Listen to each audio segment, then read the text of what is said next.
The Jackal was shocked to realize he had just pulled off a world-shaking assassination from a hotel over 3,800 meters away. But to his surprise, the client not only refused to pay the rest of the fee, he even sent him a message that simply read, "The job wasn't even for that much money." But in all his years as a professional assassin, no one had ever dared to mess with him like this. Furious, he immediately started planning his revenge. Disguised as a British businessman, he managed to get the bank that handled the deposit to hand over the client's information. But the client was clever.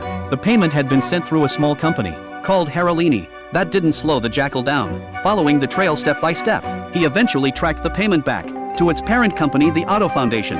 On the foundation's official website, the Jackal finally saw a familiar face. The man's name was Elias Pfister, and his father had been the prime minister candidate, whom the Jackal had assassinated just a few days earlier. In other words, Elias had hired a hitman to kill his own father. But because he had been accidentally injured during the job, he refused to pay the remaining fee. Now that the Jackal knew the full story, there was no way he was going to let this slide. Soon, he found out online that Elias would be attending his father's funeral the next day, traveling in a convoy of private cars. Without hesitation, the Jackal followed the driver of Elias's car into a garage and put a bullet in him. He stuffed the body into the trunk, then disguised himself as Elias's chauffeur. The next day, Elias got into the car under heavy guard and sat in the back seat, completely unaware that the driver was the Jackal. The convoy moved out as planned, keeping Elias's car protected in the middle, with a bodyguard sitting up front in the passenger seat. After driving through a few intersections, he suddenly turned his head slightly and asked, "Your leg feeling any better?" Then he drew his pistol and shot the bodyguard in the passenger seat point blank.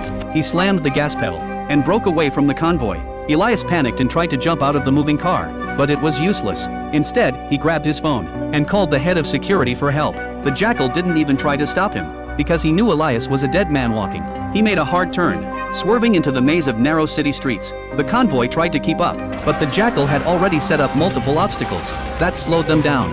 Once he'd shaken off the pursuit, he pulled the car into a quiet street. Looking back at the man who had humiliated him online, the Jackal said slowly,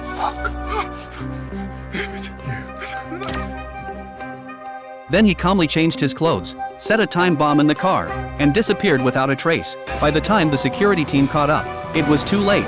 The massive explosion destroyed the car and every lead they had on the Jackal.